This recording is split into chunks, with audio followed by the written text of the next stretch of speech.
दोस्तों, आपका स्वागत है आपके ही अपने चैनल में। अगर आप कम समय में अच्छी अंग्रेजी सीखना चाहते हैं तो ये वीडियो आपके लिए है। अगर आपको इंग्लिश में कुछ भी नहीं आता है तो मैं आपसे वादा करता हूँ कि आपको अंग्रेजी बोलना, पढ़ना और समझना सिखाऊंगा। सबसे पहले मैं एक एक वर्ड पढ़ता जाऊंगा ताकि आपको हर शब्द का सही प्रोनाउंसिएशन आ जाए। उसके बाद हम हर शब्द का ट्रांसलेशन करना सीखेंगे, साथ ही ग्रामेटिकल स्ट्रक्चर भी समझेंगे ताकि आप जब भी अंग्रेजी बोलना और पढ़ना चाहें तो अच्छे से समझ सके। तो चलिए शुरू करते हैं हमारा आज का क्लास। अगर अच्छा लगेगा तो वीडियो को लाइक, कमेंट, शेयर करिएगा और चैनल को सब्सक्राइब जरूर कर लीजिएगा। नोटिफिकेशन बेल को ऑन कर लीजिएगा ताकि जैसे ही वीडियो अपलोड होता है तुरंत आपको नोटिफिकेशन मिल जाए और आप वीडियो देखकर इस क्लास का लाभ ले पाए। The donkey and the horse. The donkey and the horse. Donkey का मतलब गधा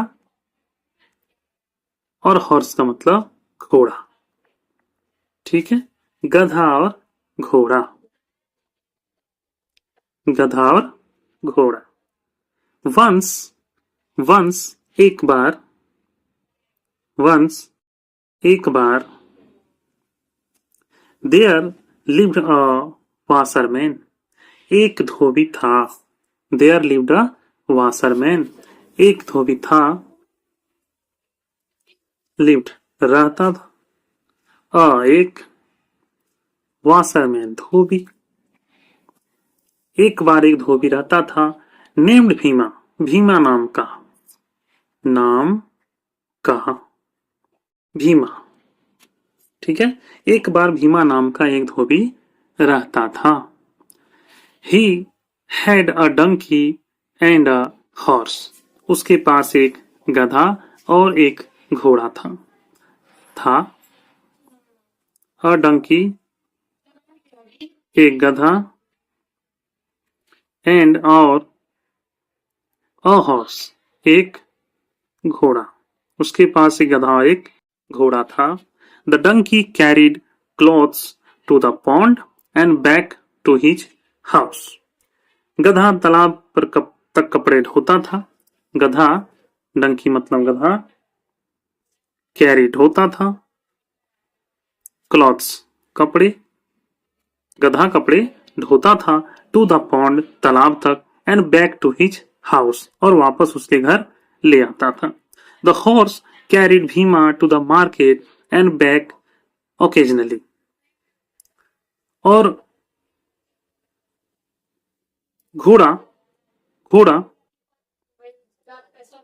कैरिड भीमा, घोड़ा भीमा को बाजार लेकर जाता था और वापस लेकर आता था। ओकेजनली मतलब क्या होता है? कभी कभी। ठीक है। The donkey worked much harder than the horse. The donkey worked much harder than the horse. गधे गधे ने घोड़े से ज्यादा मेहनत की।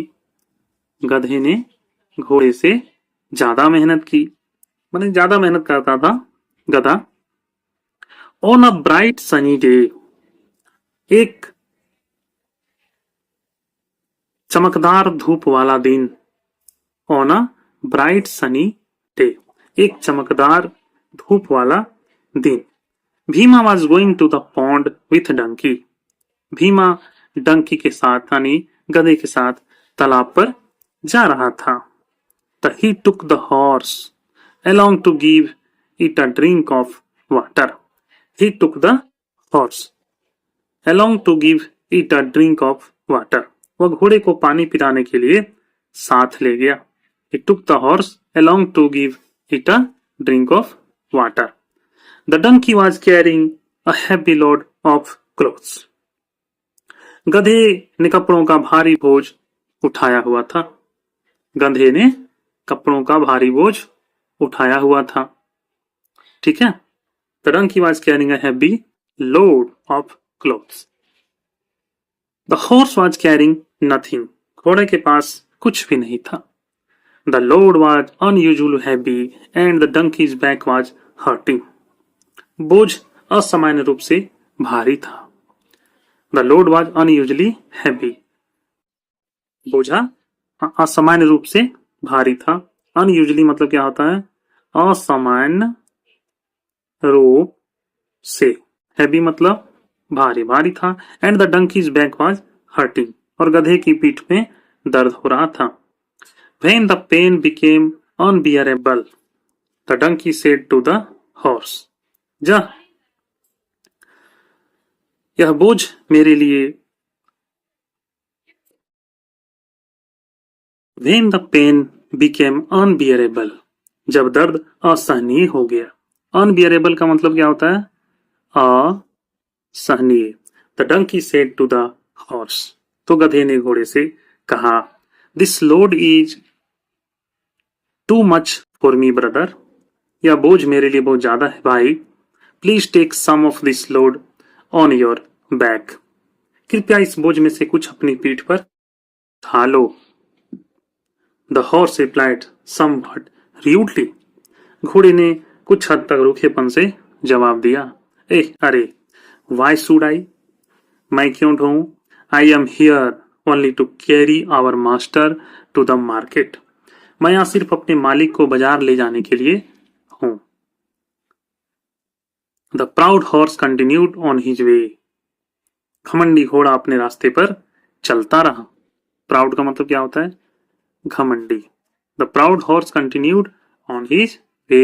घमंडी घोड़ा अपने रास्ते पर चलता रहा। The day was getting hotter. दिन बहुत चढ़ने लगा। As the day went on, और दिन गर्मी बढ़ती जा रही थी। The day was getting hotter as the day went on. धीरे धीरे दिन चढ़ने के साथ गर्मी बढ़ती जा रही थी। The donkey felt totally exhausted. गधे को अब पूरी तरह से थकान महसूस हो रही थी। He was almost dragging himself. वह लगभग खुद को घसीट रहा था। Hump hump the donkey, hump hump गधा। ट्राइड टू मूव, गधे ने हिलने की कोशिश की। ही जस्ट कुड नॉट, वह नहीं हिल सका। The poor donkey collapsed to the ground. बेचारा गधा जमीन पर गिर पड़ा। Oh, what has happened to the poor donkey. उस बेचारे गधे को क्या हो गया है? थॉट द वाशरमैन, धोबी ने सोचा। इमीडिएटली, तुरंत, ही took the load of the donkey. तुरंत ही उसने गधे से बोझ उतारा। Indeed the load is really heavy, भारी। वास्तव में यह बोझ बहुत भारी है। वाकई में, इंडीड मतलब वाकई में, वास्तव में। I should have been little more careful. मुझे थोड़ा और सावधान रहना चाहिए था। थॉट द वाशरमैन, धोबी ने महसूस किया, धोबी ने सोचा। Then he gave some water to the donkey. तब उसने गधे को थोड़ा पानी दिया। The donkey felt better now. अब गधा थोड़ा अच्छा महसूस कर रहा था। The washerman then picked up the bundle of clothes off the back of the donkey. तब धोबी ने गधे की पीठ से कपड़ों का बंडल उठाया and placed it on the horse back, और घोड़े के पीठ पर रख दिया। Hump came the sound from the horse mouth. घोड़े के मुंह से आवाज आई, hump. I should have helped the donkey. मुझे गधे की मदद करनी चाहिए थी। I made a mistake. मैंने गलती की। I should have taken half of the load when the donkey requested me. मुझे आधा बोझ ले लेना चाहिए था जब गधे ने मुझसे रिक्वेस्ट किया था। Now, अब I realize sharing a burden is easier. अब मुझे एहसास हुआ कि बांटना आसान है। The horse carried the heavy load of clothes for the remaining distance. घोड़े ने बाकी के दूरी का कपड़ा का भारी बोझा ढोया। Thereafter, both the donkey and the horse lived together. उसके बाद से गधा और घोड़ा दोनों साथ साथ रहने लगे। अच्छा लगा हो, समझ में आया हो अंग्रेजी कुछ भी, तो कमेंट करिएगा, लाइक करिएगा, चैनल को सब्सक्राइब करिएगा। मिलते हैं नए वीडियो के साथ, तब तक के लिए धन्यवाद।